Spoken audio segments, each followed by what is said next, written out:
Okay, and we're live. Hi, everybody. Welcome to Cosmopolitics. Here with my good friend Larry Diamond of Stanford University.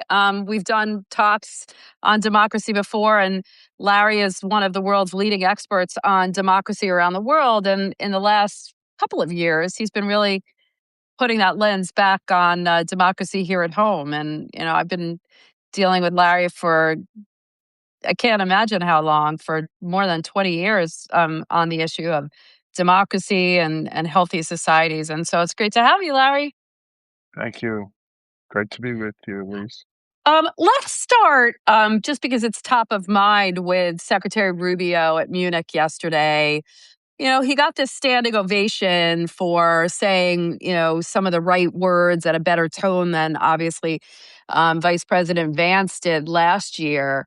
But that's not the same as trust, right? And, as the day wore on, you kind of heard leaders say, well, there's kind of reassuring. But if you think about it, the through lines and the message about what kind of relationships the U.S. is dealing with and wants to deal with is has really changed. You hear him talk about, we're interested in bonds of Christian faith, culture, heritage. It was a little bit, to me, creepy of a message.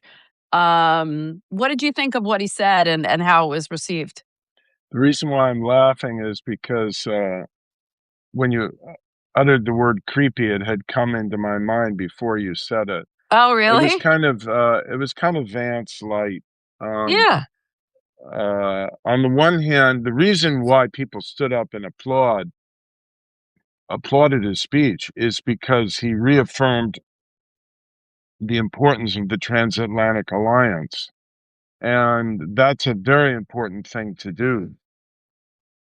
But, I actually downloaded the text of the speech, put it into a Word document so I could search it, because I wanted to count the number of times he mentioned democracy.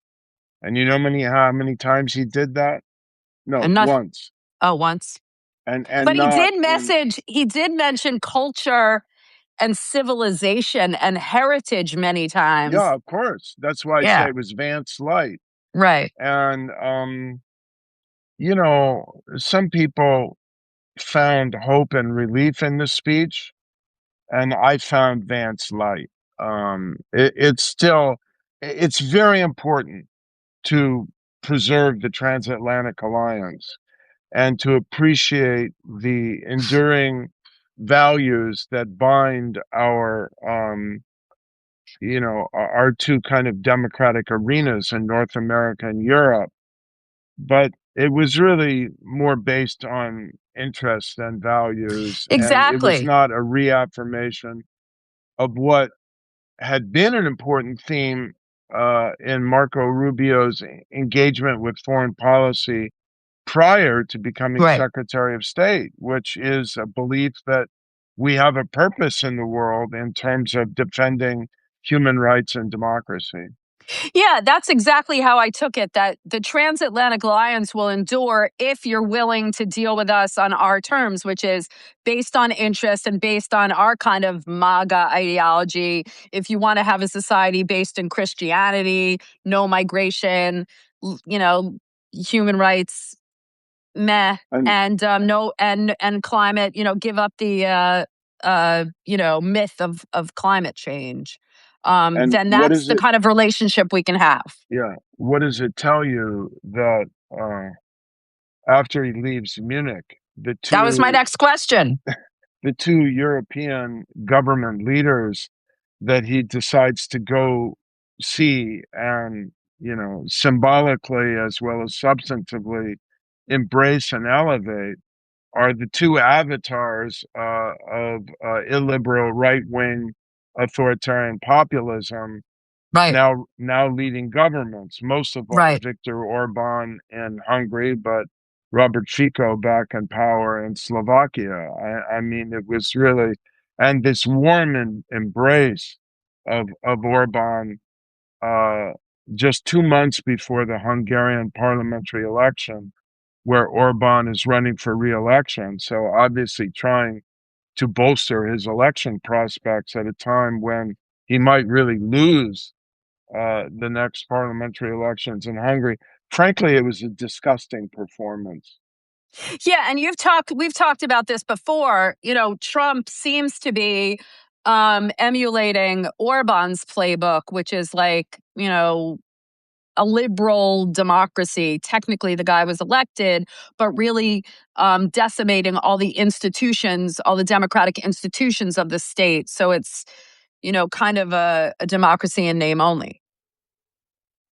Well, the Orban playbook is to come to power and first eliminate the liberal out of the liberal democracy reality, and then eliminate the democracy out of the liberal democracy reality. And it took Orban a number of years to do that and to turn Hungary into a competitive authoritarian regime, which it has been for most of the last 15 years since Orban returned to power.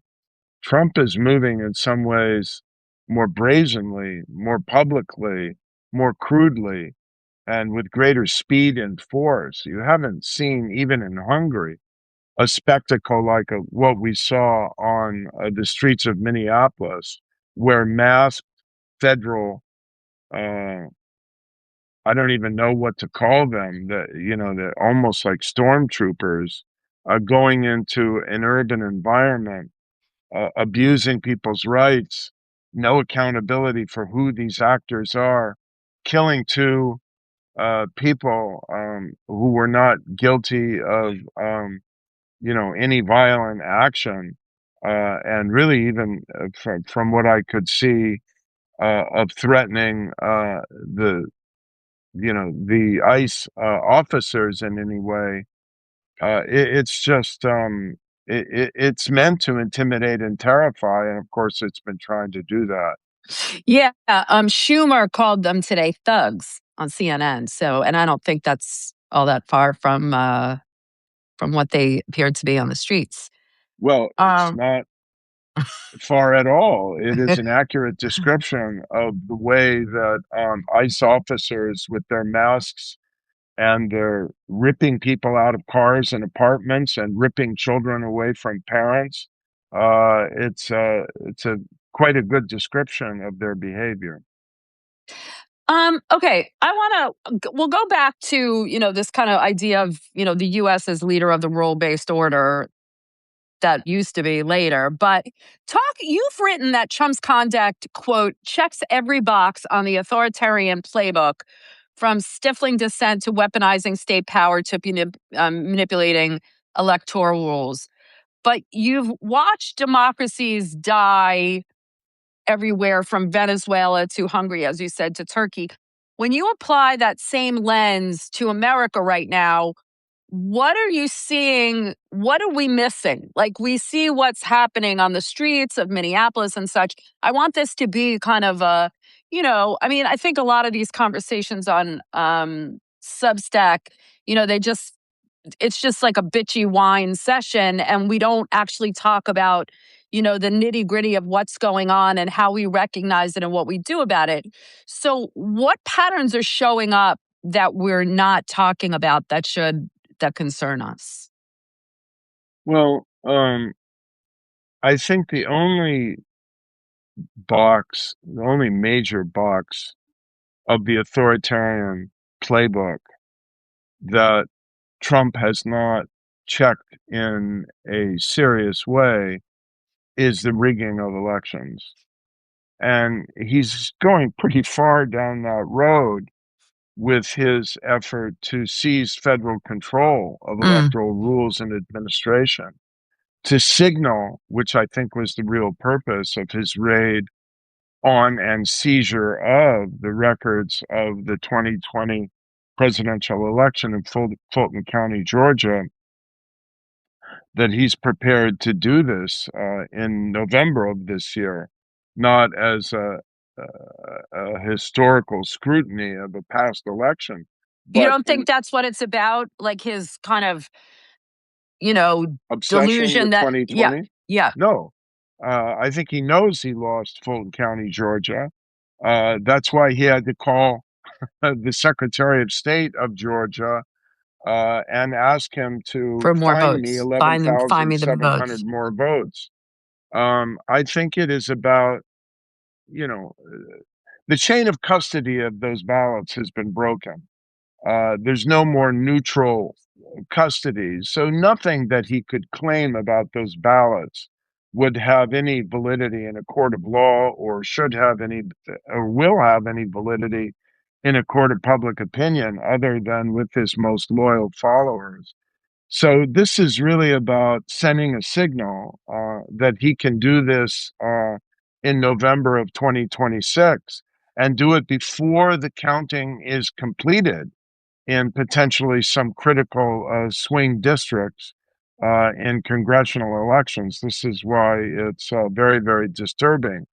And he is seeking to nullify the constitutional provision that grants to the states the ability to administer their elections and set their rules for how the elections will be conducted, and to impose on states requirements for voter ID and requirements for handing over their electoral registers that are, in I think, my opinion, and more importantly, the opinion of election law experts, really intended to purge voters who are likely to be Democratic voters. It's clearly a prelude, I think, to election subversion and election maladministration. I don't Yeah, think he'll get away with it, but it's going to require a lot of vigilance. well, you saw today or yesterday that Kristi Noem, the head of the Secretary of DHS, said something to the effect of, "We want to make sure that the right people are electing the right leaders." What's that code for? Like Americans, white people electing Republican leaders? What is she saying there? I think that you only kind of get that kind of candor from her when she doesn't have a blanket beside her. It probably got left on that Yeah, airplane. yeah. Um, but what she's saying is, you can interpret however you want. It's got certainly a racist undertone to it when you look at her behavior as Secretary of Homeland Security and that of ICE agents, and what they're trying to do, which is racially profile people and purge minority voters from the voter rolls. You and I have you've been doing it longer than me, but also been doing studying other countries for a long time, right? And when you look at authoritarian regimes around the world and you say, well, that can't happen here at home. And when you talk to, people who are cynical or Republicans that support Trump or whatever, they say, give me a break. This is not where we are. You've written about the walk us through where we are on what you call the autocrats 12-step program. Okay. We've seen the purging of watchdog institutions. We've seen the politicizing of the civil service, intimidating media and universities. Um, where's the point of no return where you say, like, we're no different than, you know, Well, insert X. I'm not a fatalist. I don't accept that there's ever a point of no return. Hungary, I think, became a competitive authoritarian regime in the first term of Orban's return to power in 2010 after he was defeated in the 2006 bid for reelection. But now, there's a very good chance that he'll be defeated, even if we become a competitive What authoritarian is a regime. competitive authoritarian regime?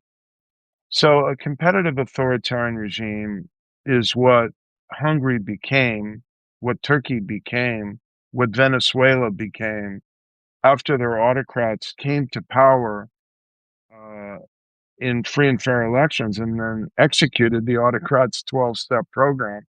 It's a regime in which um, elected leaders, I think Narendra Modi is very far down this road in India as well, have eliminated uh, the core features of democracy, most especially free and fair elections to determine who rules, and a reasonably pluralistic media environment, autonomous and neutral institutions in terms of the judiciary and law enforcement, and so on.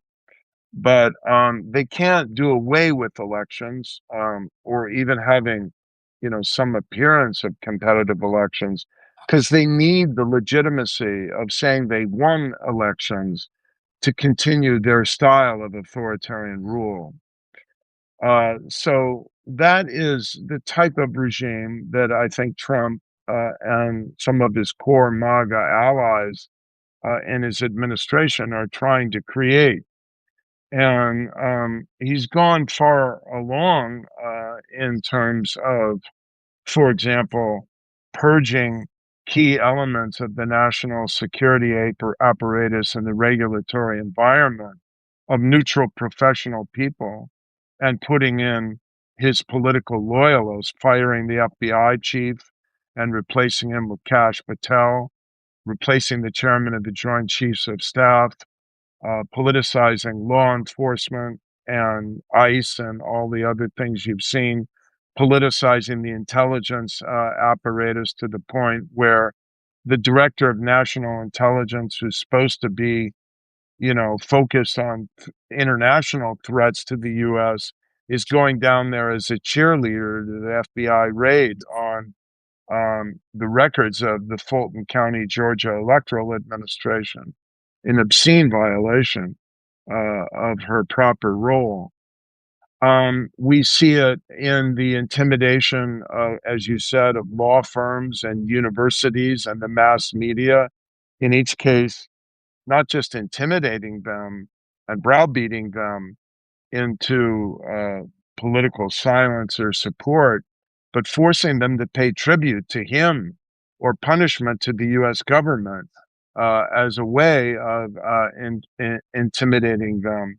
He's purged neutral uh, agents of oversight and accountability, beginning with the firing of most of the cabinet department and agency inspectors general, which is why we can get the kind of corruption and insider dealing in terms of contracts and so on that we're seeing in many of the cabinet departments now.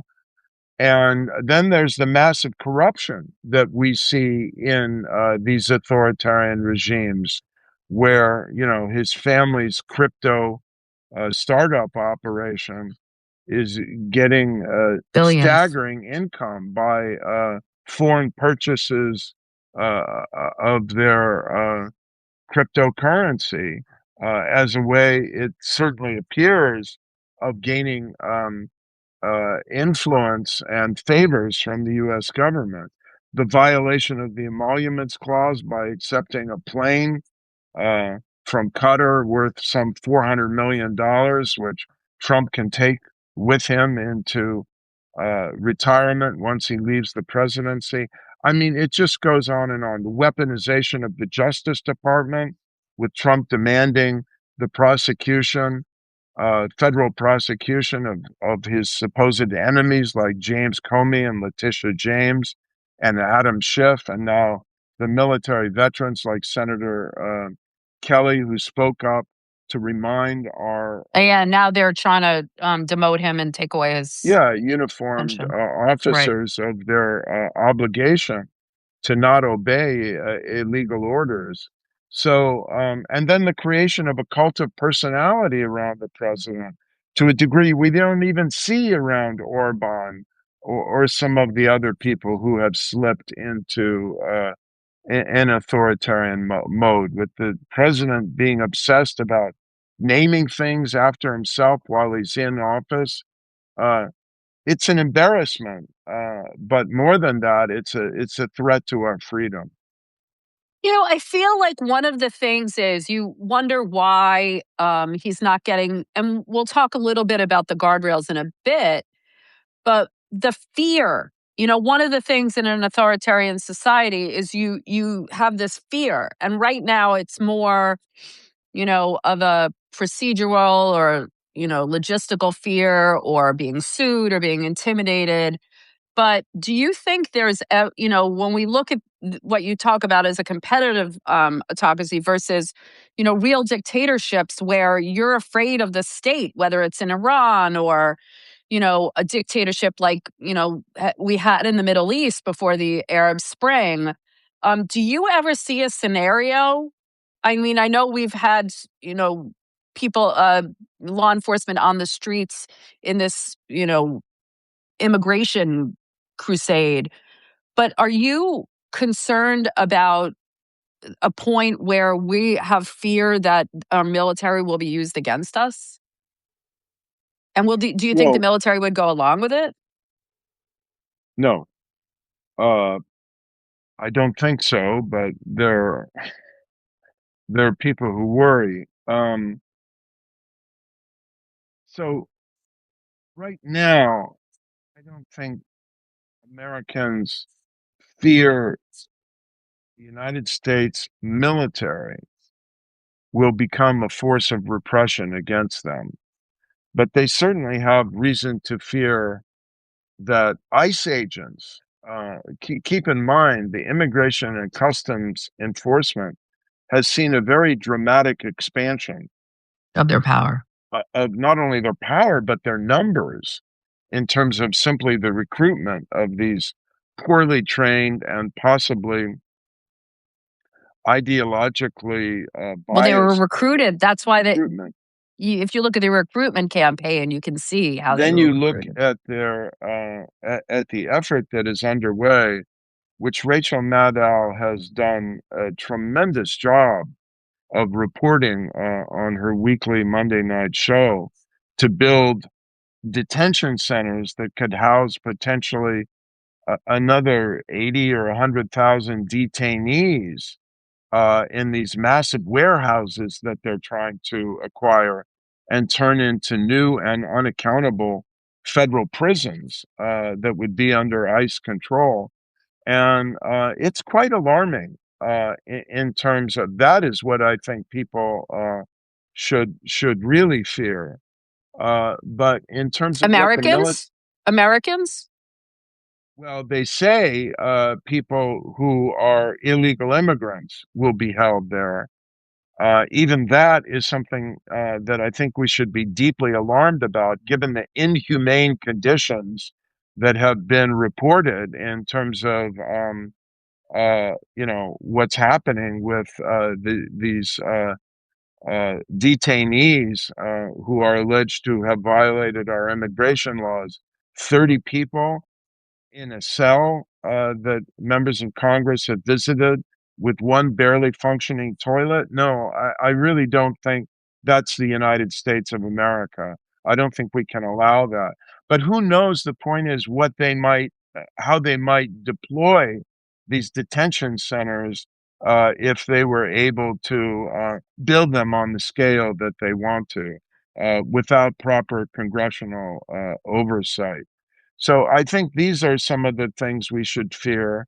And we need to get back to proper oversight and professional control of what's happening. Yeah, talk to me about those guardrails and that oversight. You've noticed some encouraging signs, federal judges pushing back, markets constraining the worst impulses, some Republican disquiet a little bit.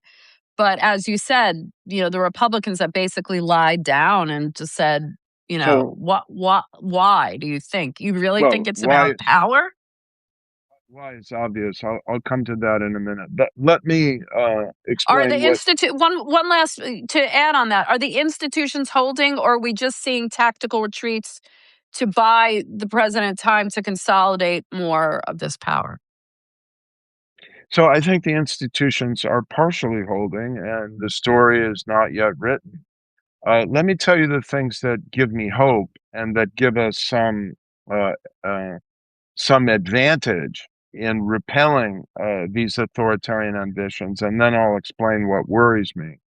What gives me hope, first of all, has been the massive mobilization of American civil society through the No Kings protests, the peaceful protests in Minneapolis, and in many other parts of the country where civil society is speaking up in an active and forthright way and saying, we don't support this. We don't want a king in America. We don't want authoritarian rule. We don't want abuse of the human rights of anyone on American soil, whether they're here legally or illegally. That's the first thing.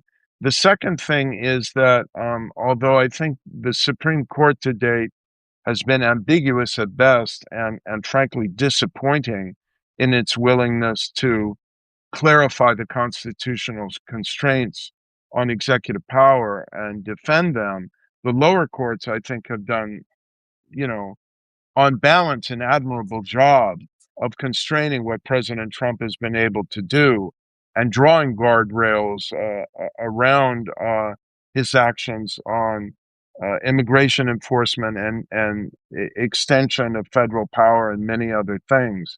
The third advantage that we have is American federalism and the fact that the states have many powers devolved to them under the U.S. Constitution.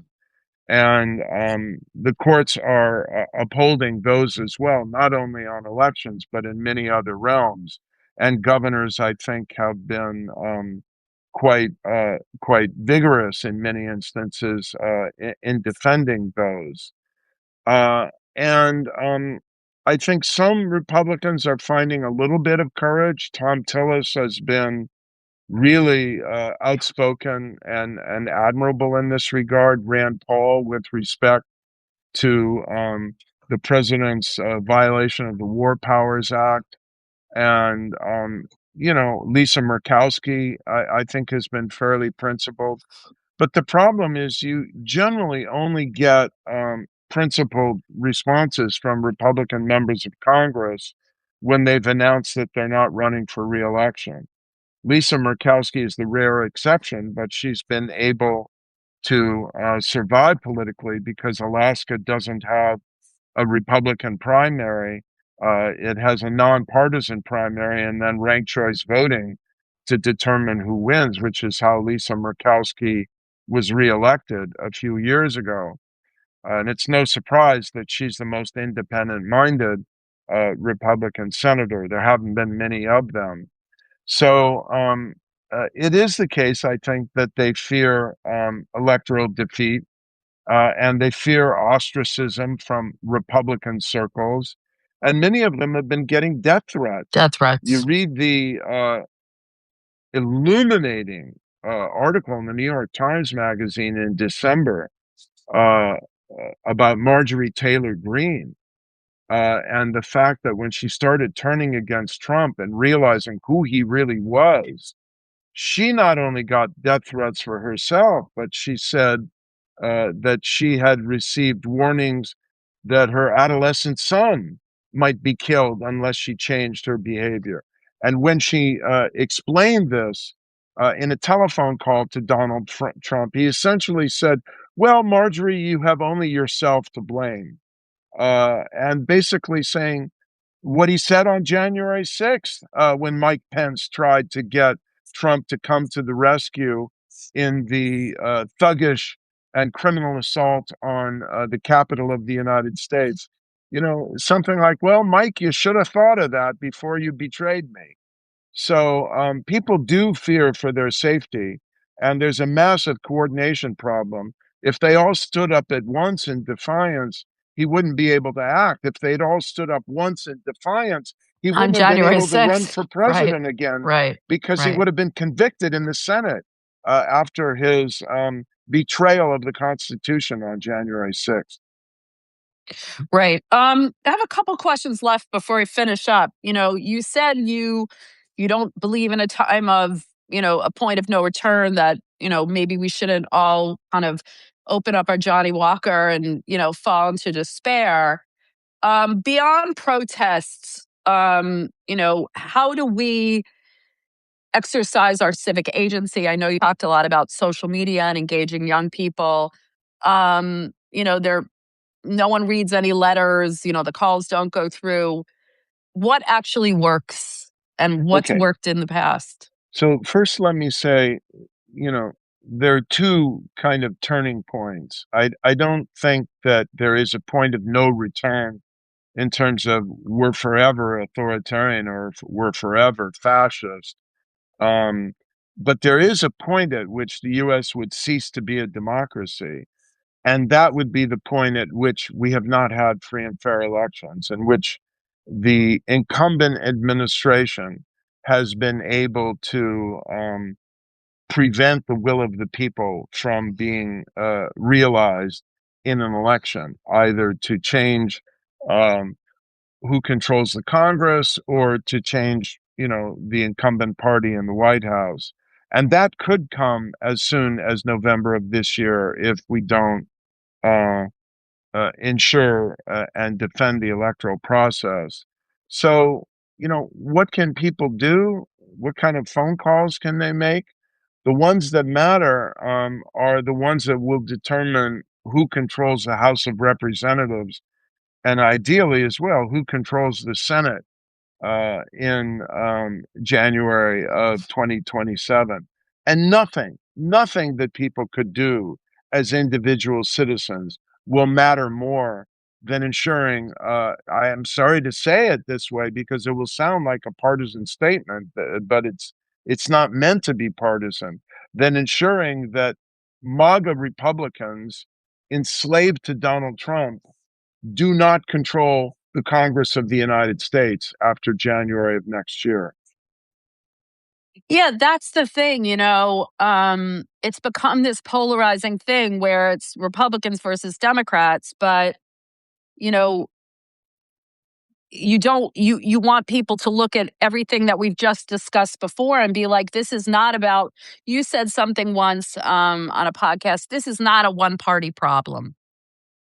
Right. And, the Democrats have their own issues, deficiencies, Yeah, and you've spoken quite rigidities. candidly about the Democrats putting up President Biden again Yeah. was a huge mistake, and And frankly, taking away Democrats' choice too.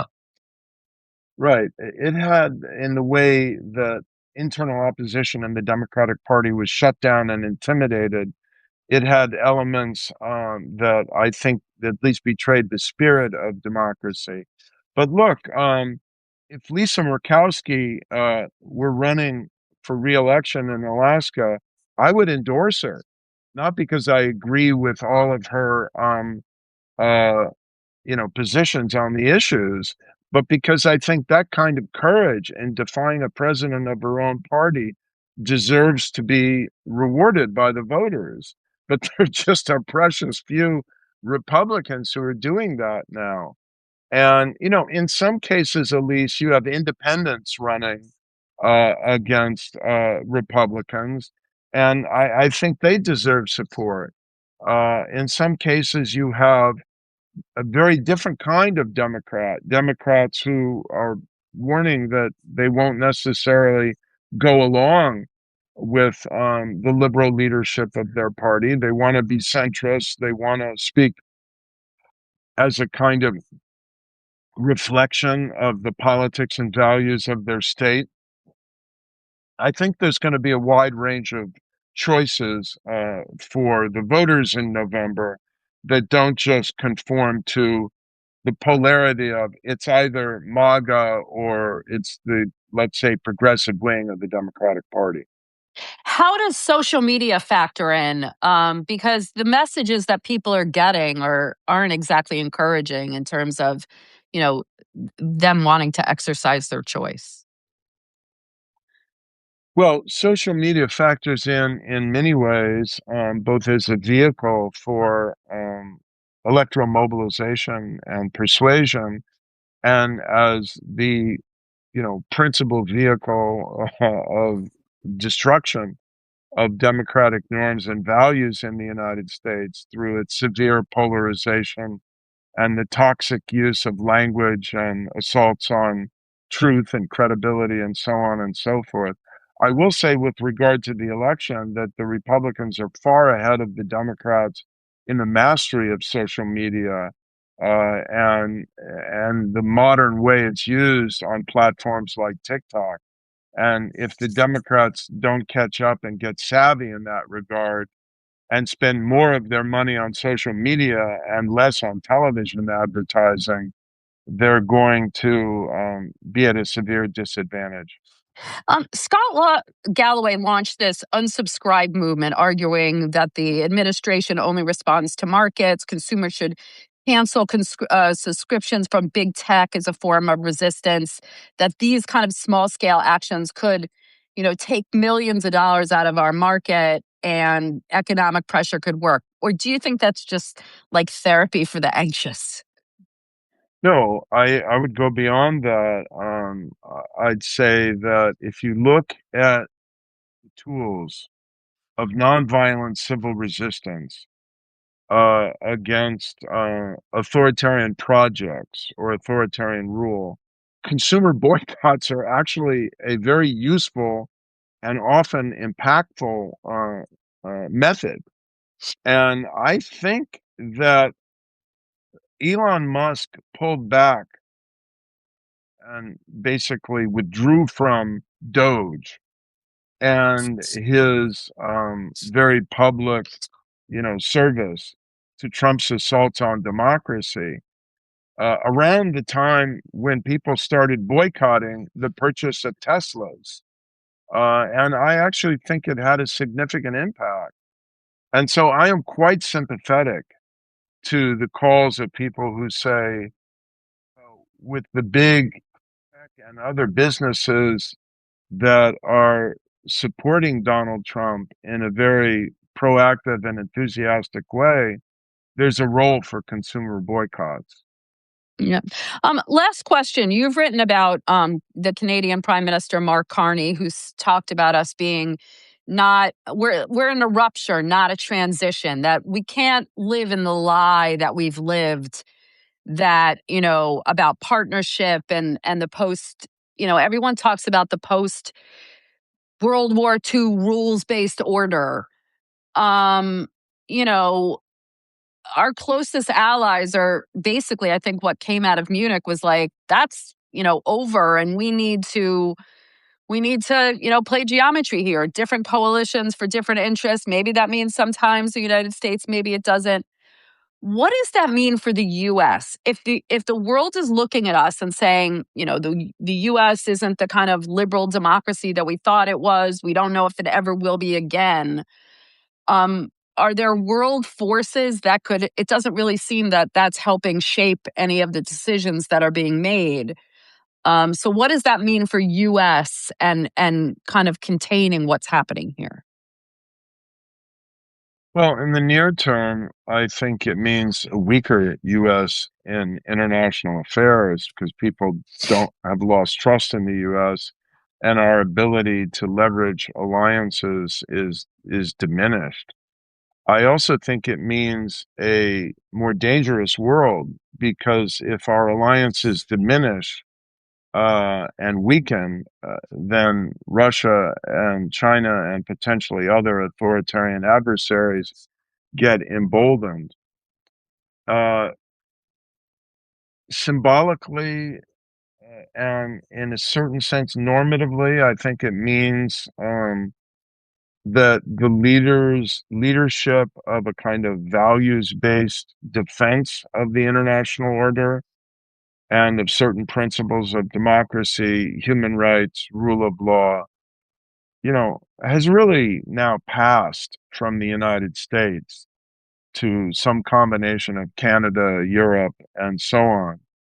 Um, After I read Mark Carney's speech, I kind of quipped to someone that he's now the leader of the free world. I wish he were not so intimate with and uncritical of China in that role. But I think Canada, European Union, these will be more prominent actors in that kind of role, in international forums and in terms of who people look to resurrect a values-based approach to international order. In the medium term, if you look beyond Trump, I am less despairing than most observers who believe that the point of no return has already been crossed and that the U.S. is now gone in terms of having any credibility or potential to uh, play a leading role, a trusted role in defending international norms and preserving or recrafting a liberal international order. Um, I don't accept that. I think the next administration will be able to achieve some significant resurrection of that, If but they it will. want to. Well, of course, it depends on who gets I mean, gets I think elected. there's some rewiring that won't be able to be done. The unpredictability and the idea that, half the country feels one way about what it means to be American and half the country feels another way about what it means to be American. It's not necessarily about what party's in power, right? But let me just say that yes, all of that is true. But what I want to say is that I think that if a next administration is committed to a return to a values-based foreign policy, not naive idealism, but a prudent combination of idealism and realism in which democracy and human rights matter in the world, the United States will be able to join with more humility and more acceptance of a coalitional approach, not the domineering approach, say, of the unipolar moment in the 1990s or early 2000s. But that actually may be healthier and more sustainable for a future liberal international order. Well, this is a great conversation, Larry Diamond. Thanks so much for joining us. I just want to leave everyone with the feeling that, this isn't hopeless. And I think a lot of people just want to grab a beer and bitch about things for the next 4 years, but leave people with the idea that they have agency. And, it takes small steps to just make sure that our democracy is resilient. I didn't mention the other reason for hope, which is that the Trump administration is so incompetent, and Trump himself is so over the top, overbearing, um, transparent in his narcissism and crudeness that, their poll numbers are sinking. And I think their coalition is weakening. So, we have to have some faith that our own mobilization and our own competence and our own kind of history of overcoming past struggles will pull us back again. I actually sincerely believe that they will. I hope so because, just as I'm, more of an independent, centrist minded person that really doesn't think in terms of politics, but thinks in terms of, the country and what's, I'm conservative on some issues, more liberal on other issues. And I try not to, criticize politicians, but really just take a look at the policies. And so this has just been a depressing time in terms of, it becoming so personal about, one man and one president. And, when you think about all these things we've talked about autocracy, like it's, you never think these things are going to happen to your own country. And so I understand the tendency of people to say, oh, don't be so dramatic. But it's a dramatic time. Yeah, it certainly is. The Yeah. stakes are Larry, high. D- yeah. Larry Diamond, thank you so much for joining us. Yeah. Thanks, everyone. Thanks. We'll see you next time. Back on Thursday with Danny Pletka for Hot Takes Happy Hour. Bye bye.